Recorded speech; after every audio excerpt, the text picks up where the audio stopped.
Polres Pidi berhasil mengungkap jaringan internasional penyelundupan manusia terhadap imigran Rohingya. Dari tangan tersangka berhasil diamankan 2 unit telepon pintar Android beserta kartu UN Refugee Agency. Polres Pidi mengamankan satu orang WNA berinisial RAH yang berumur 24 tahun yang merupakan warga Myanmar suku Rohingya.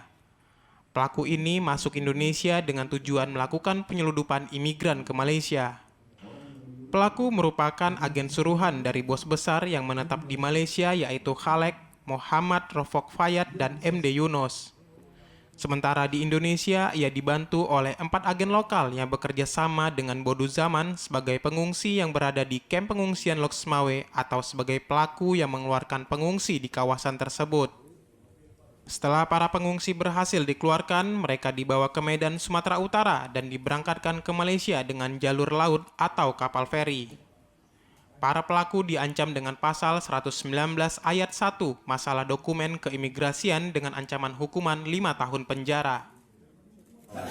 Modusnya adalah dia mencoba mencari para pengungsi yang sesuai dengan pesanan dia datang dari Malaysia itu sudah ada perintah untuk membawa seseorang.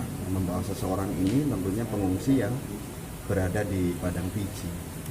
Ini yang mau rencana dibawa keluar dari kamp pengungsian dengan tujuan ke Medan, dari Medan yang nantinya akan diantar ke keluarganya yang berada di Malaysia.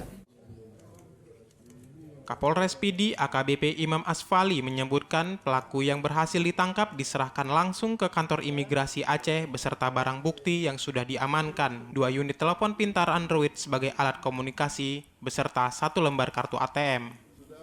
Dari Pidi, Hasbi TVRI Aceh melaporkan.